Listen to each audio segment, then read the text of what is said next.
Ayibana hano mu muhanda Tanzania ibintu birakomeye nta na kimwe cyoroshye, bari baturekuye ngo dukomeze, abantu bigaragambya baradutangiriye, imodoka ya mbere barayitwitse, basi natwe turi mu murongo, bameneye paraburize, sayidimira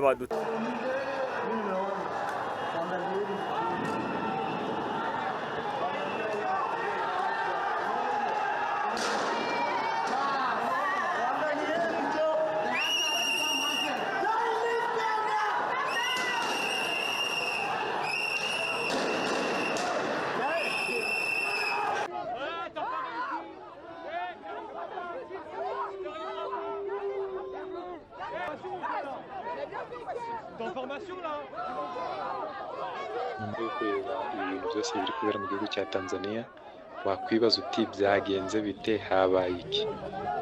Mu by'ukuri muri iki gihugu cya Tanzania ku munsi w'ejo habaye igikorwa cy'amatora, gusa nyuma y'uko abakandida bose bari bahatanye na Samia Suluhu ariwe perezida w'iki gihugu kugera kuri uyu mwanya, batatu bari mu bakandida 17 bahataniraga umwanya wo gutorwa, bose nyuma y'uko bafunzwe habaye imyigaragambyo idasanzwe, harimo kurwana, harimo kwangiriza imodoka, harimo gutwika ndetse n'ibindi byinshi namwe muri kubona.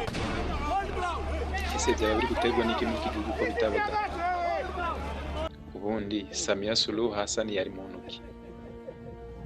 Mu by'ukuri turabibutsa ko uyu nguyu ari perezida wabaye wa mbere w'umugore muri iki gihugu cya Tanzania mu gihugu cyabaho, akaba yaravukiye Zanzibar kwa 27 Mutarama 1960.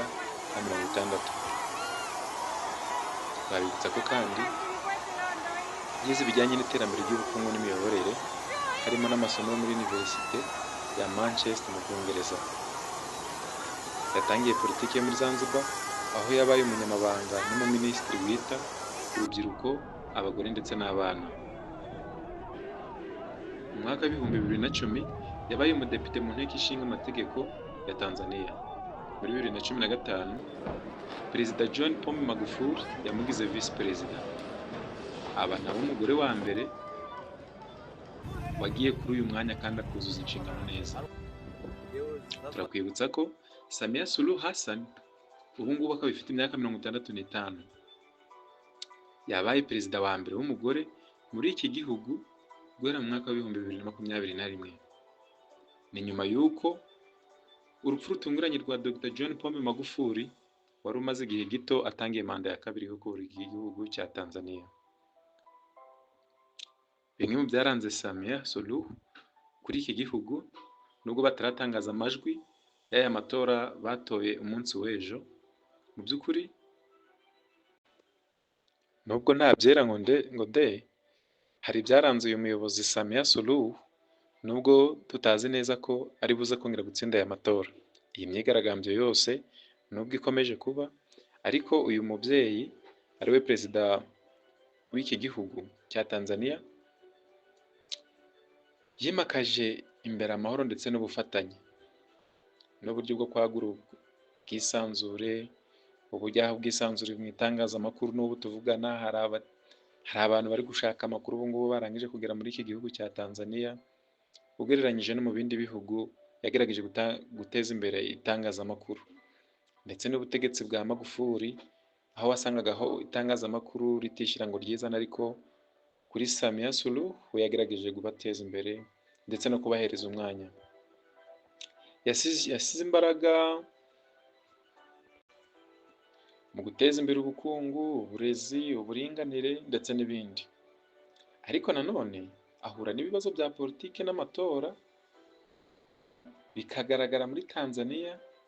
Mu matora hakabamo ibibazo byinshi bitandukanye kandi akabura uburyo bikemura. Nk'urugero, inzira ashaka gukoresha ahigika abo bahatanye muri iki gihe cy'amatora bose yarabafunze, n'abagerageje kujurira bose komisiyo y'amatora ikabemerera, igatangaza ko bemerewe gutorwa cyangwa se kwiyamamaza. Byagera nyuma ejo hagasohoka irindi tangazo ribabuza yuko bataziyamamaza. Ibi bigaragaza ko ibi bintu byabo biba biri hehe, biba bitarimo umucyo wuzuye. Bamwe rero mu bazi kureba kure, bamwe mu basesenguzi bavuga ko Perezida Samia Suluhu nubwo agaragaza ko yahatanaga n'abantu mu matora yabaye ku munsi w'ejo, ariko abasesenguzi bo baravuga ko ari ukwimika ahubwo atari ugutora, bijyanye n'iyi myigaragambyo yose murimo kubona. Hari ahantu hamwe na hamwe batatoye, hari ahandi batwitse ibikoresho. Mu kiganiro cya mbere twaberetse ukuntu nk'ibiro byari bikwiye gukurikirana ibikorwa byo gutora, aho bazabarira amajwi, aho barangije kuhatwika, bahasenye byarangiye. Gutegereza rero tukareba ese harakurikiraho iki nyuma y'uko ibi byose bibaye. Reka tubyitege amaso, tuzaza kubagezaho amakuru akurikiyeho amajwi yasohotse. Niba utarakora subscribe, turakwibutsa gukora subscribe kugira tujye tubana mu biganiro byacu bya buri munsi. Wakoze kubana natwe.